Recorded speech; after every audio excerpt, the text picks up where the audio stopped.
자, 오늘 마태복음 7장 21절에서부터 27절에 있는 말씀, 이 말씀을 통하여서 은혜를 나누겠는데, 이 말씀의 제목을 반석 위에 지으라 라고 이렇게 잡았습니다. 어디 위에다 지으라고요? 반석 위에다 지으라.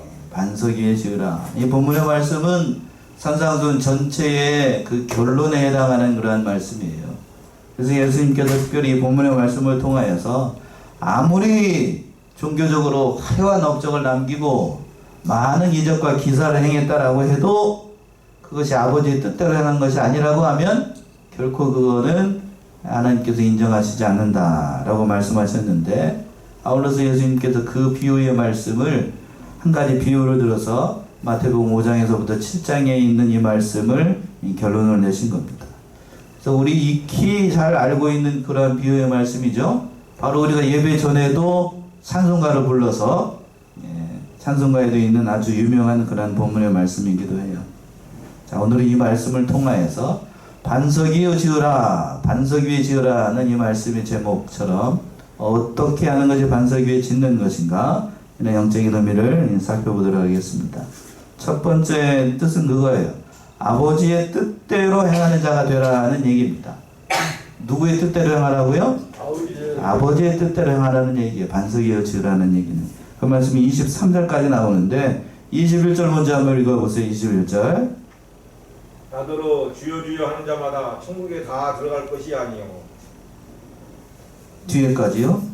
다만 하늘에 계신 내 아버지의 뜻대로 행하는 자라야 들어가리라. 예, 그렇게 됐습니다. 예수님께서 그랬어요. 나더러 주여 주여 하는 자마다 다 천국에 들어갈 것이 아니요 라고 예수님께서 말씀하셨는데, 예수님을 주님이라고 부른다는 것, 주여라고 부른다는 거는 예수님을 누구로 믿는다는 고백이냐면 그리스도로 믿는다는 고백이에요. 구원자, 구원의 주님으로 믿는다는 고백인데, 정통적인 신앙 고백 가운데 한 구절이죠.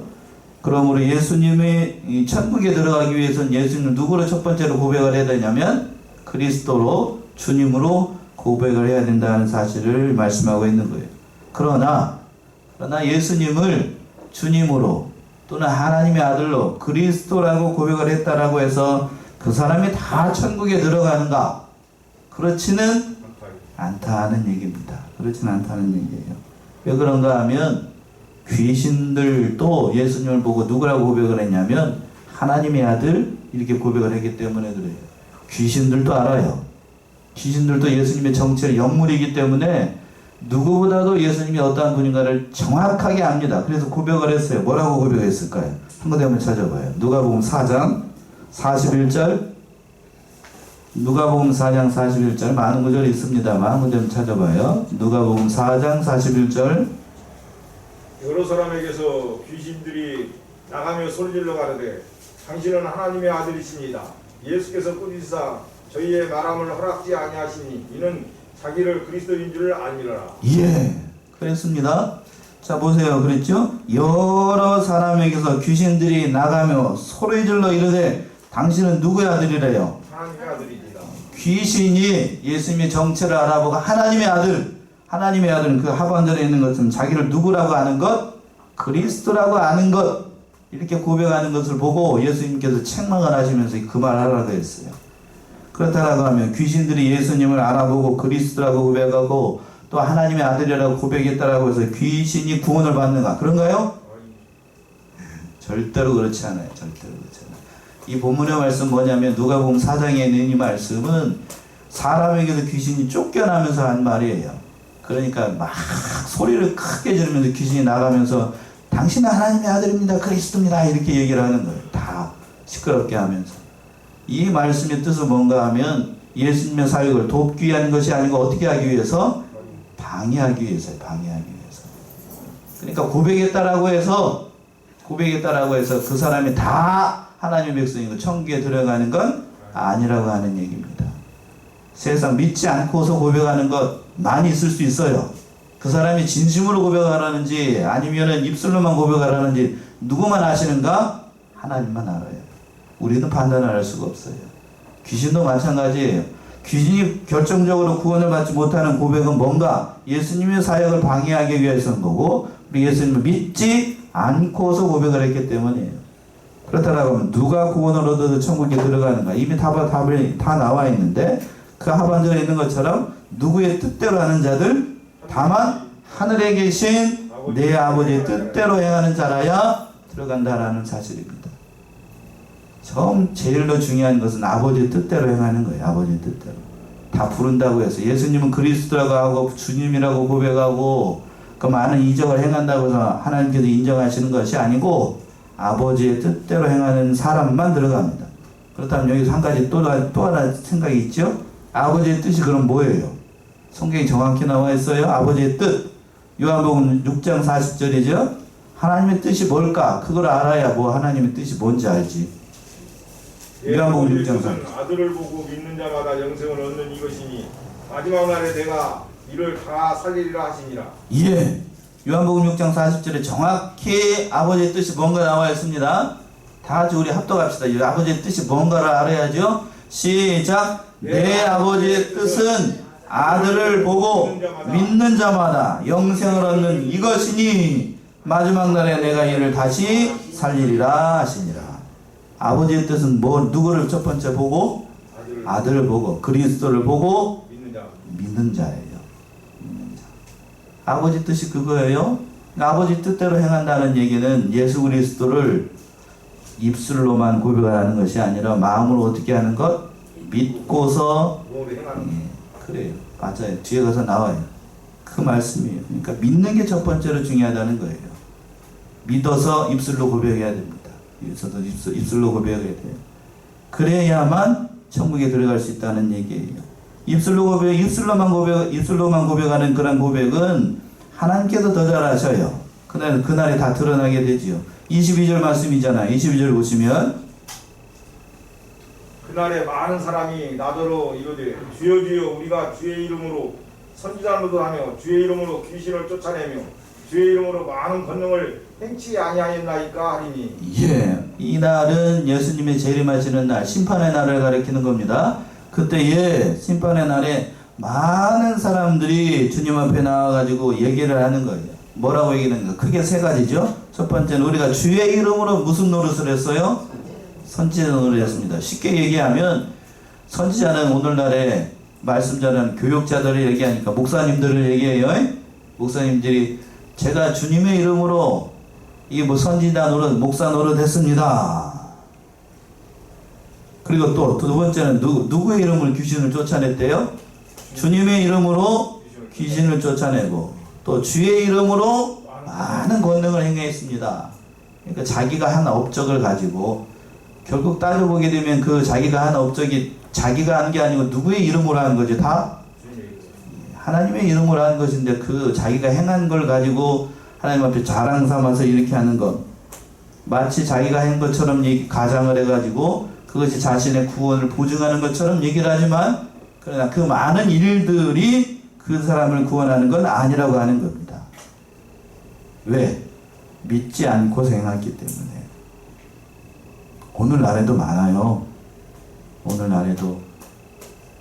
오늘날에도 교육자들 가운데서도 그런 사람들 많아요. 믿지 않고서 주의 이름을, 하나님의 이름 그리스도를 자신의 주님으로 인정하지 않고 그렇게 일하는 사람들이 많아요. 참 안타까운 일이지만 오늘날 성도들 가운데서 목사가 그 지경인데 교육자들이 그 지경인데 성도들 가운데서도 교회에 나오는 것을 자신의 악세사리처럼. 여러분들 주일날 나오기 전에 저기 거울 보셨어요? 안 보셨어요? 오늘 나오기 전에 세수하면서? 안 봤어요? 다들 여자분들 같은, 남자분들 안 봤다고 그러니까. 여자분들 같은 경우에는 화장하면서 다 보죠? 예, 그러면서 어떤 분들은 손에다가 반지도 끼고 예쁘게 보이려고, 누구한테 예쁘게 보이려고 그러는지 모르겠지만, 저한테 예쁘게 보이려는 게 아니고 누구한테 예쁘게 보이려고요? 예, 그런 줄로 알고 있어요, 저는. 예, 아무리 예쁘게 해도 저는 그래서 흔들리지 않아요. 농담이고. 그렇게 한다라고 해서, 물론 그걸 제가 나쁘다고 평가를 하는 것이 아니고, 주일날, 주회전에 올 때에는 가장 좋은 차림으로 오는 게 좋아요. 맞나요? 가장 좋은 거. 집에서도 토요일날 자기 전에 주일날 오전 예배 시간에 나갈 때 어떤 옷을 입을까 미리 좀 생각을 좀 해두고 주일날 늦게 일어나가지고 허둥대둥 하지 말고 미리 준비하는 게 그래서 중요한 겁니다. 어쩌다가 이런 얘기까지 했노? 예. 아무튼 그러니까 하나님 앞에 정성을 드리는 것이 참으로 중요한데 이들은 그런 마음가짐 없이 많은 일들을 한 것, 그거를 자랑을 삼아서 결국 이 말씀은 뭔가 하면 자기 의를 자랑을 한 거예요. 자기 의. 내가 주님의 이름으로 이런 일들을 많이 했습니다. 알아주세요. 그렇다고 해서 그것을 하나님께서 인정해 주지 않아요. 그 말씀 23절에 있죠. 23절 보시면 그때 내가 저희에게 밝히 말하되 내가 너희를 도무지 알지 못하니 불법을 행하는 자들아 내게서 떠나가라 하니라. 예. 뭐를 행하는 자들이라고 그랬어요? 불법을 행한다. 불법을 행한다. 사람은 속일 수 있어도 하나님은 속일 수 없습니다. 그때 다 드러나게 돼요. 그러니까 여기서 가장 중요한 사실이 뭔가 하면 그 일을 하는 것이 아버지의 뜻이었느냐 아버지의 뜻이 아니었느냐 하는 사실입니다. 자, 우리가 세상 살아갈 동안에도 세상 법이 있나요 없나요? 법이 있지요. 그 법을 안 지키면 어떻게 되죠? 여러분들이 법을 안 지켰어요? 여러분 타고 주일날 올 때에 보통 차를 타고들 많이 오실 텐데 요 앞에 나가다 보면은 신호등이 하나 있어요. 그 신호등 무시하고 그냥 빨간불인데 획 지나갔어요. 그 구석대기에 누가 있었냐면 경찰이 딱 뒤에 숨어 있다가 삑 하고 불렀습니다. 그럼 바로 뭐가 나오죠? 교통신호 빨간불일 때 나오는 것은 저기가 좀 많아요. 잘못하면 그것도 낼 수 있어요. 세상 법도 지켜야 됩니다. 그렇다라고 하나님의 나라도 법이 있을까요? 없을까요?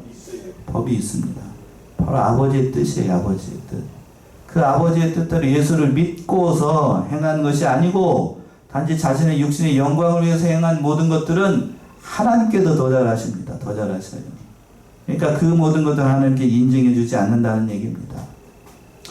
어려운 얘기처럼 들릴 것 같지만 아주 쉬운 얘기를 한다라고 하면 하나님의 법이 뭘까? 성경에 나와 있는 그 우리가 지켜야 될 많은 법들을 얘기를 하는 겁니다. 쉬운 예를 든다라고 하면 주일날 다른 데 가지 않고 하나님의 말씀을 들으러 어디 오는 게 하나님의 법이죠? 여러분들이 더 잘하셔요. 더 잘하십니다. 그리고 올 때에 빈손으로 오지 않고 정성을 들여서 물질이나 연보를 드리는 것도 하나님의 법일까요? 법이 아닐까요? 법이에요. 빈손으로 오라고 그랬어요? 아니죠? 빈손 오지 말라고 그랬습니다. 그러니까 11조 생활 못하시는 분들 10조 생활하고 또 하나님의 말씀을 잘 듣고서 그 말씀을 지키는 것이 하나님의 법이에요.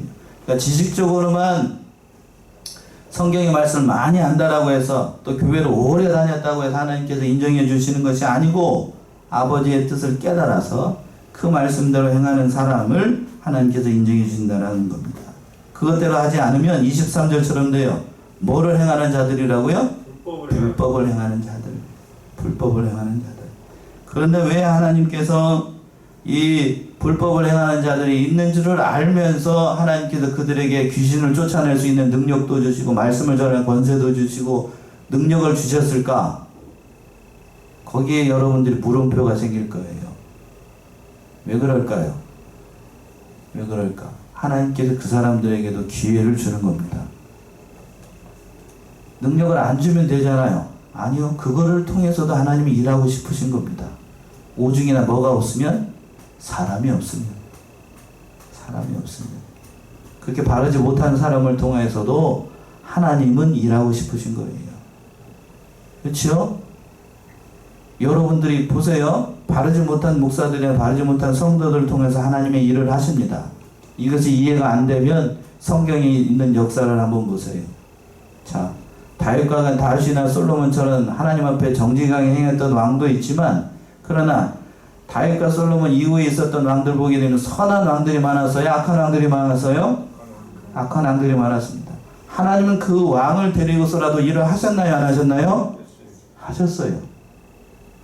하셨다고요. 자, 우리나라의 예를 든다라고 하면 북쪽에 있는 금정은 여러분 별로 안 좋아하죠? 안 좋아하죠? 안 좋아해요. 근데 하나님은 그 악한 왕, 그 김정은을 통해서도 하나님 일을 하실까요? 안 하실까요? 하십니다. 하셔요. 그 개인에게는 그것이 복인지 뭔지 잘 모르겠어요. 그러나 하나님은 그들을 통해서도 일을 하십니다. 그게 하나님이에요. 그래서 그 사람이 하나님의 심판대 앞에 섰을 때에 네가 뭘 하다 왔느냐? 라고 물어보게 되면 이런 식으로 얘기하면 안 돼요. 이해되시죠? 그러면 불법을 행하는 자들이라고 책망을 받는 겁니다. 그러니까 온전히 아버지의 뜻을 따라서 그 말씀대로 행하는 자들을 하나님께서 이 말씀 옳다 인정을 하는 거예요. 그래서 두 번째 대제 말씀이 그래서 있는 거랍니다. 말씀을 듣고 행하는 자가 되라는 얘기예요. 그 말씀을 하고 싶으신 겁니다. 예수님께서. 24절과 25절의 말씀이죠. 먼저 24절 한번 읽어보세요. 그러므로 누구든지 나의 이 말을 듣고 행하는 자는 그 집을 반석 위에 지은 지혜로운 사람 같으니. 예.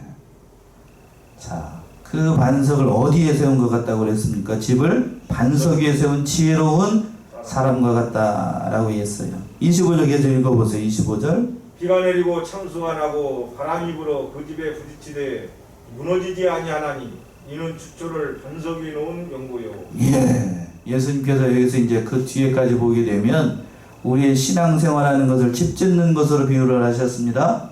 집 짓는 것으로. 집을 짓는 것처럼 우리의 신앙과 인격을 잘 건축하라는 그런 말씀인데 예수님은 두 사람이 집을 지었다라고 했어요. 한 사람은 말씀을 듣고 수행해서 그 집을 어디에다 짓고?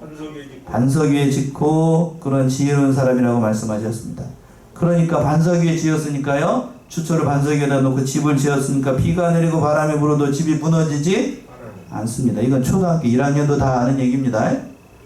왜냐하면 그 주초를 반석 위에 놓았기 때문에요. 이 말씀을 통해서 예수님은 크게 세 가지를 교훈하시는 거예요. 첫 번째는 그 말씀을 들어야 된다는 얘기입니다. 듣는다는 얘기는 깨달아야 된다는 얘기예요. 많이 듣고 하나님의 말씀을 깨달아야 된다는 얘기입니다. 두 번째는 그 말씀을 듣기만 하면 안 되고 어떻게 하는 자들? 행하는 자가 되어야 된다. 그런데 행하되 마지막 세 번째가 중요한데 어디에다 세워야 되느냐? 그 얘기를 하고 싶은 거예요. 그 얘기 세 가지. 첫 번째는 말씀을 듣고 깨달아야 돼. 깨달아야 돼. 그래서 24절의 말씀에 그랬잖아요. 그러므로 누구든지 나의 이 말을 첫 번째 어떻게 해야 된다고요? 들어야 됩니다. 들어야 믿음이 생기죠? 많이 들어야 됩니다. 많이 들어야 돼요. 그리고 예배 시작 전에 어느 집사님들로 어느 예배에 많이 나오라고 이렇게 간권을 하시더라고요. 간권을. 맞아요. 알고 있는 말씀이라도 자꾸 들어야 돼요. 자꾸 들어야 돼요. 자꾸 들어야 됩니다. 들어야 깨닫는 심령이 생기고 또 깨달았다고 해서 그 말씀이 나의 인격과 삶으로서 나타나기 위해서 늘 말씀으로 우리 자신을 돌아봐야 됩니다. 저도 목사이지만 이 앉아가지고 하루하루의 말씀을 듣고 또 날마다 그 말씀을 묵상하고 또 말씀 새벽마다 증거하기 위해서 여기 앉아가지고 이 말씀을 듣는 건 참으로 감사한 일이기도 하고 또 하루 말씀을 전했잖아요. 또 다시 와가지고 이렇게 아침에 이렇게 말씀을 들을 땐 또 새롭습니다. 또 새로워요. 비록 전한 말씀이라고 할지라도.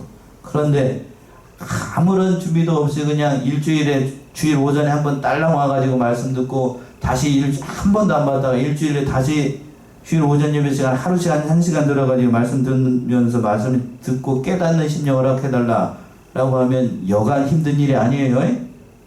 여간 힘든 일 아니라고. 그런 사람은 믿음이 잘 자라지 않아요. 그러니까 예배를 귀중하게 여기고 말씀을 많이 들어야 됩니다. 그래서 깨닫는 심령이 있어야 그 어둡고 힘든 일들이 많은 이 세상 그 믿음 가지고 이겨나갈 수 있다라고 하는 거예요. 자, 봅시다. 마태복음 13장 23절이죠. 좋은 땅에 뿌렸다는 것은 뭔 말인가? 마태복음 13장 23절.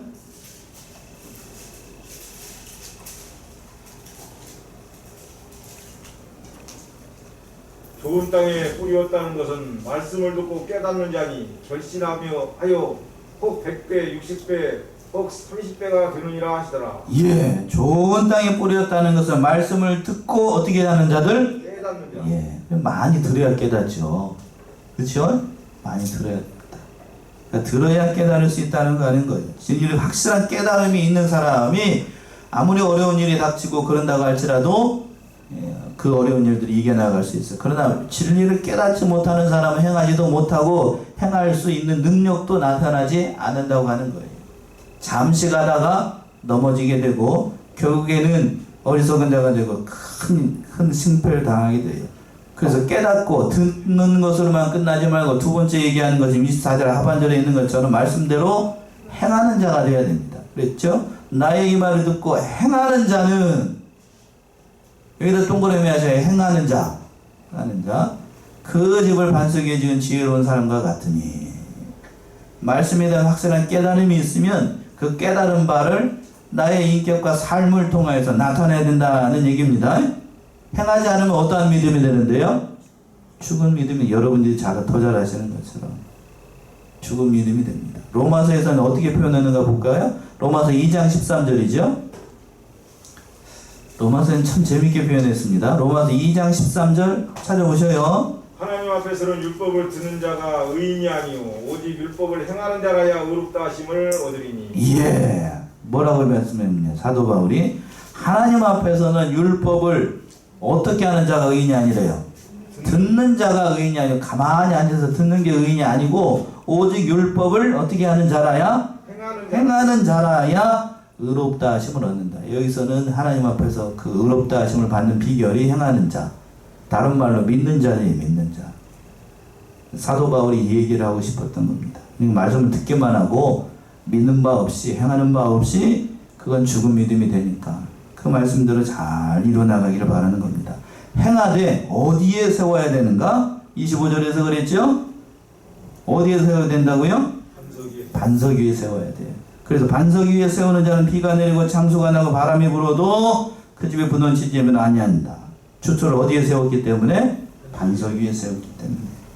한평생 지은 인생의 집이 어디에 세웠는가 하는 사실이 참으로 중요하다는 사실을 예수님께서 말씀하신 겁니다. 자, 반석 위에 세워야 돼요. 반석 위에.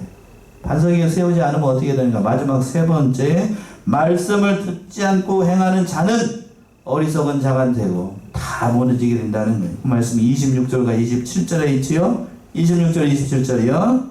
나의 이 말을 듣고 행치 아니하는 자는 그 집을 모래 위에 지은 어리석은 사람 같으리니 비가 내리고 창수가 나고 바람이 불어 그 집에 부딪힘에 무너져 그 무너짐이 심하니라. 예. 반면에 예수님께 다른 사람이 한 사람이 예를 들어서 설명을 하신 건데, 예수님의 말씀을 듣고도 행하지 않으면 그 집을 어디 위에다 세운 것 같대요? 모래 위에다 세운 것 같습니다. 여러분 두꺼비 놀이 아셔요? 강가나 바닷가 가서 그 손 이렇게 넣어가지고 모래 물 줘가지고 이렇게 하면 두꺼봐 헌집 줄게 멋집 달라고 그러죠? 새집 달라. 예, 저도 많이 해봤어요. 근데 요즘은 그 이제 애들이 하도 귀한 철이 돼가지고 밖에 나가가지고 이렇게 모래 위에다가 돈 넣어놓고 이렇게 두꺼비집 짓고 놀면은 어머니 아버지가 그냥 또 어디서 그냥 손이 그냥 뭐가 된다고 해가지고 막 못하게 하죠. 예, 너무 오냐오냐 키워서 요즘 문제인 것 같아요. 저는 그거 많이 했습니다. 물론 그러고 오면 어머니한테 많이 혼났죠. 예, 쇠옷 입고 나가가지고 두꺼비집 하고 나면 온 머리끝에서부터 발끝까지 다 흑창아체가 되니까 예, 혼도 많이 났습니다만 그러나 그게 참 좋은 것 같아요. 근데 중요한 건 뭔가 그 얘기 왜 제가 이 얘기를 하냐면 그렇게 아무리 좋게 모래 위에다가 이렇게 두꺼비 집을 쳐도 물을 한 바가지 옆에서 샥 지나가게 되면 어떻게 돼요? 다 싹 무너집니다. 싹 무너져요. 없는 것처럼 돼요. 없는 것처럼. 그러니까 이 말씀을 통해서 예수님께서 해주고 싶은 얘기가 그겁니다. 내 집을 두꺼비 집처럼 어디에다 지면? 모래 위에다 지으면 아무리 좋은 것으로 이렇게 지었다라고 해도 그건 어떻게 돼요? 아무리 크게 멋지게 지었어도 물 한 번, 비 한 번 내리면 싹 무너져요. 싹 무너져. 오늘날에도 그렇습니다. 오늘날에도 저마다 영생의 문이 여기 있다, 저기 있다. 이리 오면은 영생의 영생의 가람을 해결할 수 있다. 영의 자유로움을 얻을 수 있다. 어느 사람 얘기처럼. 그러면서 여기저기서 거짓 선지자들이 많이 일어나고 있어요. 정읍에도 그런 거짓 선지자들이 참으로 많죠. 거짓 그리스도들. 한국 교회의 지금 가장 큰 문제 덩어리, 암덩어리와 같은 무슨 천지? 신천지도 문제고.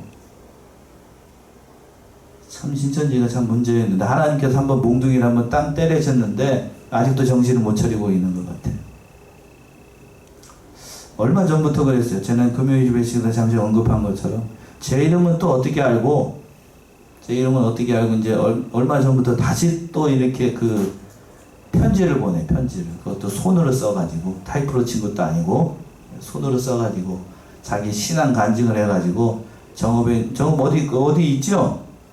도마지판 이제 광고하는 것 같아요. 아무튼 그렇게 해가지고 보냅니다. 이렇게 보내가지고 자기 신앙 간증을 해가지고 거짓된 교회 목사가 되지 말고 요지가 그거예요. 이리 오라고. 한심스러운 일인데 한심스러운 일. 그런 거짓 선지자들도 있고 또 아무튼 이 거짓 선지자들이 많이 일어나고 있어요. 그러나 마지막 때가 되면 그런 사람들은 다 어디 위에다 집을 짓는 사람과 같으면 바로 모래 위에다 집을 짓는 것 같아요. 그리스도라고 하는 반석 위에 집을 짓지 않고 우리의 인생의 그런 믿음을 거기에다 세우지 않으면 예수님께서 재림하시는 날 다 심판하실 때에 다 무너져 내리게 됩니다. 그러니까 그리스도 위에 말씀 위에 세우지 않으면 다 헛것이 되는 거예요. 다 헛것이 돼요. 그렇게 됐죠. 사도 바울이 그 얘기를 참으로 잘 표현하고 있는데 고린도전서 3장이죠. 고린도전서 3장 11절에서부터 15절 이 말씀 찾아보고 말씀 마칠게요.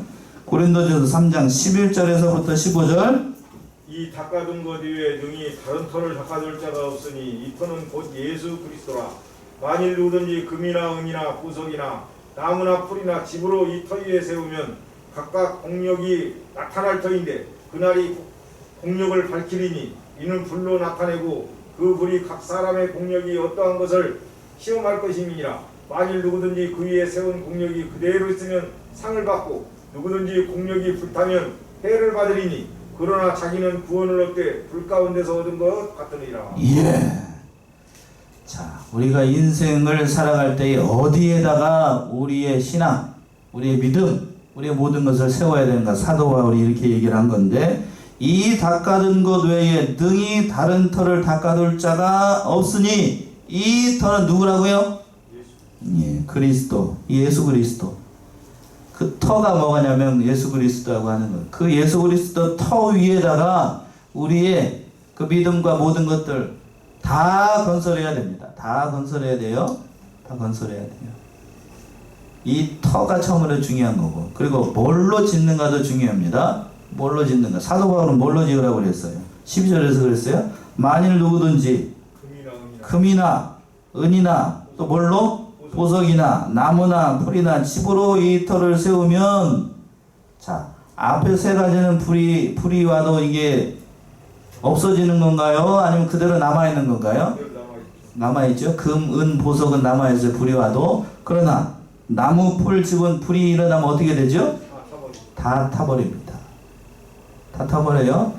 그러니까 그리스도라고 하는 반석 위에 집을 짓되 우리 신앙을 잘 세워나가되 타지 않는 것으로 세우면 하나님께서 마지막 심판날에 불이 와서 시험을 할 때에 그대로 남아 있습니다. 오늘 본문의 말씀에서는 뭐 어디에다 세운 것처럼 반석 위에 세운 것처럼 그대로 남아 있어요.